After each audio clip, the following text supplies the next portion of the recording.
Lo más triste, que ella...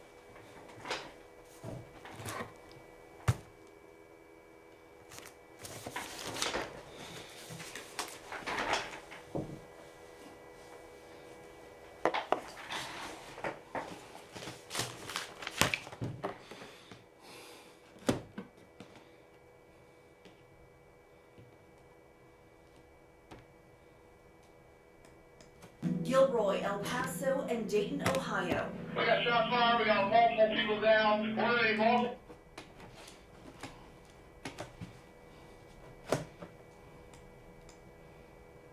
Gilroy, El Paso, and Dayton, Ohio.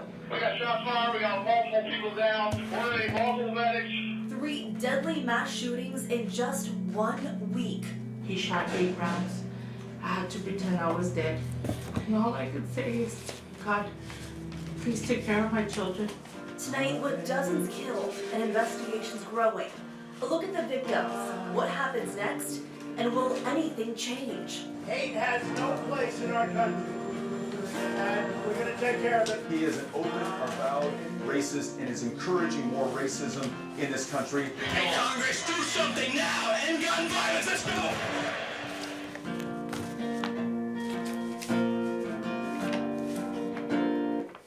Good evening, I'm Ananda Rashid. Thanks for joining us on Late News tonight. There is no question there is a gun violence epidemic in the United States. There have been 31 deadly mass shootings this year alone. That's an average of 1 every week. But this past week, there have been 3. In Dayton, Ohio last night, 10 people were killed, including the shooter. 27 people were injured. In El Paso, Texas, yesterday, 20 people were killed at a Walmart. 26 people were also injured. And in Gilroy, at the Garlic Festival last Sunday, 4 people were killed, including the shooter. 13 people were injured. One of the Gilroy victims, 13-year-old Kayla Salazar, was supposed to turn 14 today. Her birthday party was instead turned into a celebration of life. Her aunt spoke to media today. Every day we're seeing another shooting and we're like really wondering what's happening with the world. Since the Gilroy shooting, officials say more than 500 people have shown up at the city's local assistance center asking for psychological help. They've been suffering from trauma after such a senseless act of violence. Tonight, we will not be showing images of the shooters or saying their names. We will, however, be discussing what happened. We want to warn you, some images might be disturbing. Starting in Dayton, Ohio, we now know it took just 30 seconds for police to stop the shooter at the doorstep of a bar in the city's popular entertainment district. But it wasn't before he shot and killed 9 people. Gunfire was heard just before 1 in the morning. People ran for their lives when officers who patrolled the area ran toward the shooter. We now know of the 9 killed was the shooter's sister and her boyfriend. Of the 27 injured, many were shot multiple times. Today, survivors recounted what happened, while those who lost loved ones wish they could turn back time.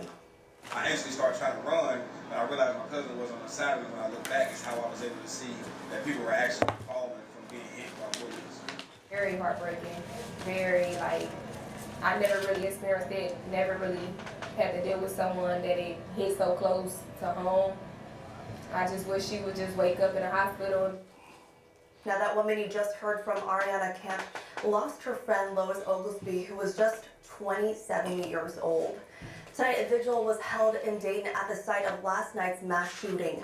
Balloons were released, candles were lit, and memorials were laid out. The city's mayor called for change. I spoke with 61 mayors today who called recognizing I had been initiated into the unfortunate fraternity of those who had endured one of these tragedies in their own communities. Something must be done, Dayton. Songs like Amazing Grace and Hallelujah were sung by crowds. Ohio's governor's speech was also interrupted with chants of, quote, make a change and do something. As for the investigation into the shooting, police are looking into the shooter's background. He was 24 years old and from Ohio. He used a rifle in the shooting and had magazines holding at least 100 rounds. In El Paso, Texas tonight, the shooting is being handled as a domestic terrorism case. The shooter told police he wanted to kill as many Mexicans as he could. He also had a manifesto filled with racist thoughts. The shooting happened Saturday morning inside a Walmart in El Paso. It is a popular stop for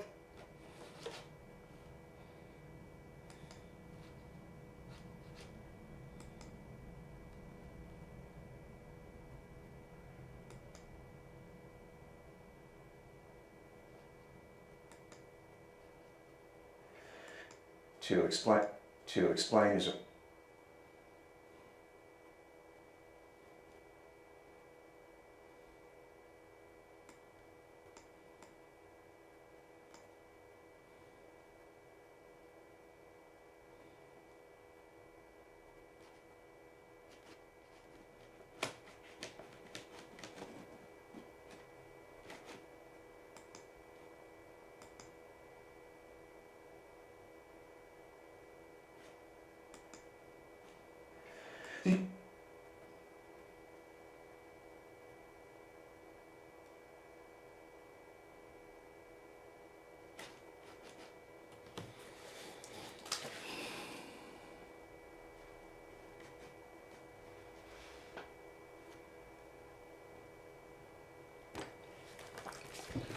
developing closer collaborations between journalism and human services. Most working journalists from local newspapers and from radio and television stations are quite pleased to assist human service professionals in their efforts to learn more about using the media.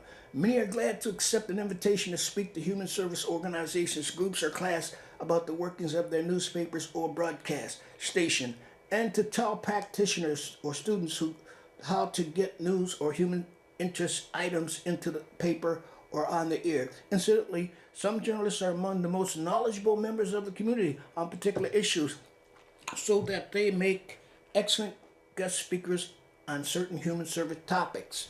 Having journalists as guest lecturers in a class is one of the most effective ways of opening up communications channels with the local media. Many colleges and universities have journalism, communications, and other relevant programs, which can be an additional major resource to human service programs. The potential for mutually rewarding collaborative projects is enormous. All that is really needed to capitalize on these opportunities is initiative and imagination. And with that, I welcome you to another episode of your Human Service News and Information. I'm Hasson Rashid, your host, and I'll be here with you for about another 20 minutes or so. You know, it's excellent being here with you once again. Welcome for joining us once again. And it's such a great achievement to come into your lives like we do here daily at Cctv. And with that, I extend a universal cordial out to you, and that is a universal cordial of peace. Peace be unto you. I'm Hasson Rashid. Okay, I like to go back to that opening video. That was a short news clip of what has been transpiring the last week or so. Within 1 week, there are three mass shootings. Gilroy, California, El Paso, Texas, and Dayton, Ohio. And so my deepest sympathies and condolence go out to all the families that were directly affected by that, all the people who were directly affected by that in the community, and all those who were at loss of life and destruction of property. Once again, my deepest sympathies go out to all those people in the three recent mass shootings out in the Gilroy, California, El Paso, Texas, and Dayton, Ohio. Peace be unto you. Okay, with that, I'd like to move along here. I had a little difficulty getting on the air, but that's over with now. I have another video that I want to share with you, and it's a video that transpired about a year ago here in Massachusetts, and it relates to human services, and in the State House there in Massachusetts. And if time permits and if technology is equal, we'll get that video on for you. But first I'd like to bring this to your attention. Another voice. Society needs to value human service workers. Working in the human service profession gets a bad rap. It seems that as our society is changing, the work of helping our fellow human needs to be reimagined and revalued. I enjoy a challenging but satisfying 42-year career in human service. Okay, that's the author of this article. After serving 4 years in the U.S. Air Force, is working on airplanes, and he started as a night attendant and did his child care work at the Baker Victory Service, working with the adolescent boys placed outside of their homes, sent by the family courts for a variety of reasons. Okay, when it was a difficult job, he learned a lot as he did in undergraduate studies at the Canisius College, sociology and psychology, eventually earning a master's in counselor education. Using a combination of the knowledge of his own rebellious 10 years as a bridge and learning from amazing leaders and colleagues, he was able to build a relationship with many youth and families over the years, and felt that he made a difference in a variety of programs. So that was a short, I guess, testimony of someone who knew the value of human service workers and their place in society. Okay, there's a lot of talk up in the State House about the value of human service workers and how much wage, etc., and what do they exactly deserve as employees of the state. But right now, since all those folks over there at the State House are on recess, we'll get back into that maybe September. Okay, but right now I'd like to remind you that there are caring for a loved one at home, know someone who is we can help. Adult Family Care is a program that supports and financially assists caregivers so that elders and people with disabilities are able to live in a family setting with highest quality of care. But the participants need help with day-to-day activities are eligible mass health Medicaid and are unable to live alone. Caregivers receive a monthly tax fee-free payment and a personalized care team for support. So Adult Family Care, we're a caring choice. So if you'd like additional information on Adult Family Care, you can go to www.adultfamilycare.org. Okay, I'll be right back with you. Okay, push the wrong button. Okay, once again, if you'd like additional information on Adult Family Care, you can go to the website. It's www.adultfamilycare.org, or you can call them at 617-628-2601. Okay, let's get back to what we were talking about. This video I wanted to share with you, but I don't know if it's queued up right. But we're gonna try to get it onto. If not, we'll just move on to something else. Okay, hold on. Okay, here we go. The human service workforce in Massachusetts has been growing dramatically by 67% over the last 11 years, but with demand still rising, there is a new warning of a possible crisis with many current workers either changing jobs or retiring. That's from a report commissioned by the Providers Council. To explain is our guest from the council, the president and CEO, Michael Weeks. Thank you very much for being with us, Michael. Well, thank you, Chris, for inviting me. To explain this about how it really matters here, who are the people served by these workers? Sure. Well, we have a statewide membership of community-based organizations, primarily nonprofit. They're serving individuals with intellectual and physical disabilities, people with behavioral health, mental health challenges, homeless individuals, our veterans, our elderly, children and women at risk, a wide range of individuals throughout the Commonwealth, including those who are struggling with the opioid crisis here, are part of our workforce amongst many, part of the problems that we're working on among many others. I imagine one reason you need more human service workers as opposed to fewer is that a lot of us are getting older, and well, it could be nursing homes or rehab that we have to look forward to. Well, you hit on one of the key factors that's concerning us here in Massachusetts. We have what we think are the elements for perhaps a perfect storm. It's predicted in the next several years, at least 34% of the state's workforce is going to be less than what they are now. In fact, there's going to be somewhere in a range of 36,000 workers. At the same time, our population is getting older. And about a third of the state's population is going to be age 55 and older.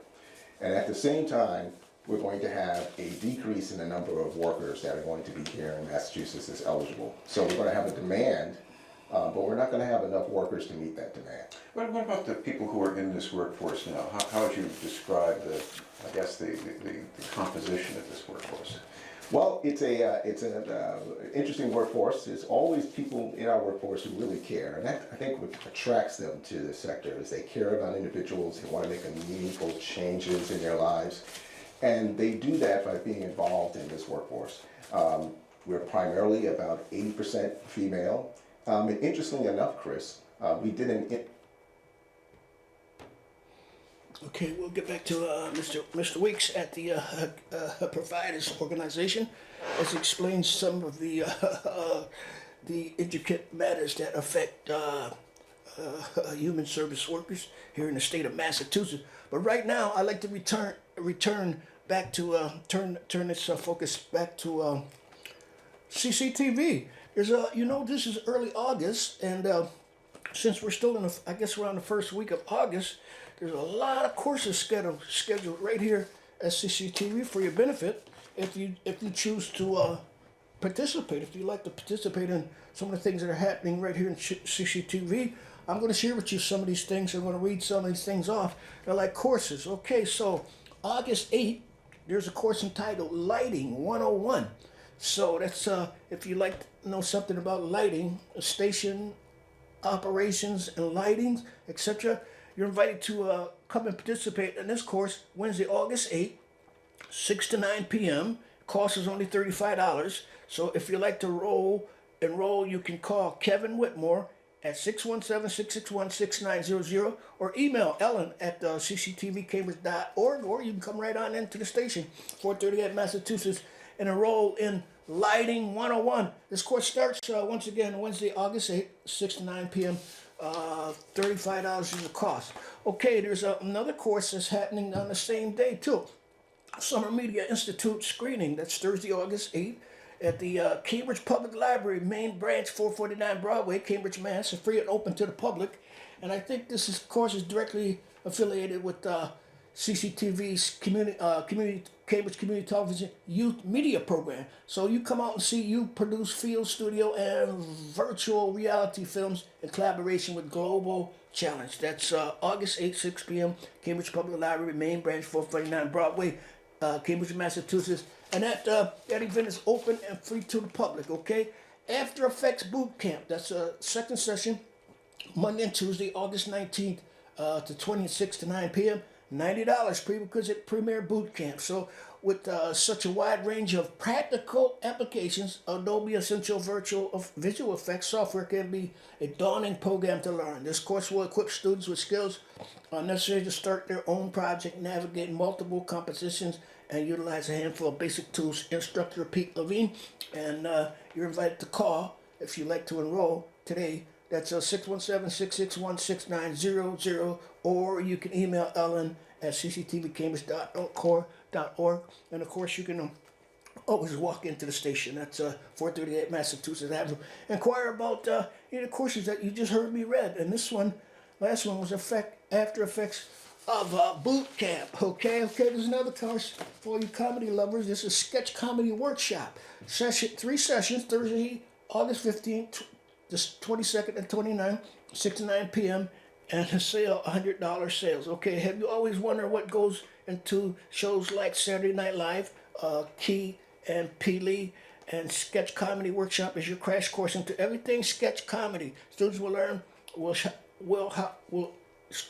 learn how to think like a comedian, develop the skills of comedian acting and script writing and character building instructor Kathleen Arcan.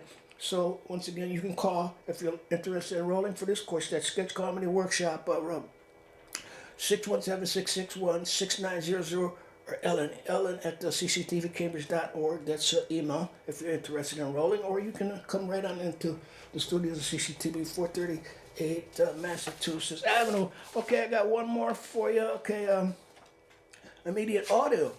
If you like intermediate audio, okay, that's in the second phase of this intermediate audio. That's one session. It's Thursday, September 19th, 6 to 9 p.m., $35. And it's for those comfortable with basic electronic safety and signal flow. This is a hands-on workshop on how to set up and troubleshoot to a simple indoor live sound system, and we will address different gears, mixing and space, size, concept, bar, theater, studio, bathroom, etc. The setup for a poetry reading, a karaoke night, and a small rock band. Instructor Scotty Verkos. So once again, you can call that number 617-661-6900 or email ellen@cctvcambridge.org if you're interested in enrolling in this course. That's immediate audio, and that's a 438 Massachusetts if you like to walk in person, enroll in person. Okay, there's upcoming mini lessons. Okay, so the next mini lessons, that's listening to music on the internet, August 19th. That's finding and listening to podcasts. Okay, once again, the date on that listening to music on the internet is August 12th. Okay, August 26th, no mini lessons. One-to-one, bring your own device session schedule. So September 2nd, we're closed. I guess that's for Labor Day. So, okay, so that ends the month of August. So if you'd like additional information, you're invited to call 617, it's, okay, 617, okay, let me get back to, okay, okay, here we go, 617-661-6900, okay, and inquire about any of those courses that you just heard. I'm Hasson Rashid. You know, it's always excellent being here with you. Never had much time to do what we want to do, but we try to do our best, and we try to work at bringing you news and information on human services week after week, gradually. Okay, so eventually, if you stick with us a whole year, you'll have a good perspective on what's happening here in Eastern Massachusetts, the Human Service News and Information, at Human Services News and Information. Okay, one more thing, I'd like to remind you that it's August, and you know, all the fresh produce are available at the Farmers Markets Network here in Cambridge. So in one particular farmers market, I'd like to bring to your attention, and that's about 3 blocks from Cctv, and that's at North Fork and Bishop Allen Drive, and that's the Central Square Farmers Market, and they're open from 12 to 6 p.m. every Monday up until, I guess, September. So if you'd like to stock up on fresh produce, I'm telling you, that's the place to be. That's the Cambridge Central Square Farmers Market. And they're open once again Mondays to 6 p.m. and they accept SNAP and EBT. EBT, if you spend, well, SNAP is the new name for the old food stamp program. If you spend $10 in food stamps, they'll give you $10. There's what they call an EBT matching program. So if you spend $30, you'll walk out with $60 worth of produce, etc., etc., etc. So you check it out for yourself. That's if you happen to be in Central Square. That's North Fork and Bishop Allen Drive. Okay, I'm just about finished for this week. One more time, next week it'll be the history, human life, and diversity of Muslim Americans in New England. And I want to bring one thing to your attention from August 30th to September 1st, there is the 30th Annual Muslim Convention taking place down in Newark, New Jersey. And this year's theme is the highest purpose for human life and existence in community life. Okay, so I guess that relates to how God has provided, Allah has provided the sun, the moon, the stars, and the forces of nature in the service of human services. Okay, so if you're interested in this 30th Annual Muslim Convention, I invite you to get on down to or start or register. Okay, register at you can go to muslimconvention.net and or either the ministry of WD Muhammad Ministries at sbcgglobal.net, or you can call 708-679-1587 to participate in this year's annual Muslim 30th annual Muslim convention, the highest purpose for human life and existence in community life. And we don't have much time to talk about it this week, but next week we'll try to go into it extensively about what's offered at this convention. You can purchase tickets, program has highlights, and there's a big special on New Africa, the New Africa program. Okay, and we like to register through the Muslim Journal newspaper. Okay, so that's next week. We'll get into it. All you need to know about the 30th annual Muslim convention being held this year. I can tell you it's at the Robert Trent Hotel, 50 Park Place, Newark, New Jersey. Okay, I'm Hasson Rashid. You know, I always say that superior wisdom can never be subjected by inferior wisdom. So until next time, I leave you as I came.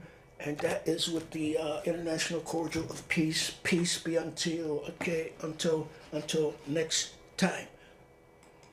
Informal poll survey, somewhere around a few weeks ago, we found out that about 25% of our workforce currently are foreign born. This is BNN News, and we're talking with Michael Weeks from the Providers Council.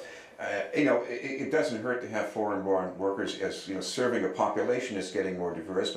But you sound concerned about the foreign part because we could have new restrictions on new people coming in the country. Exactly.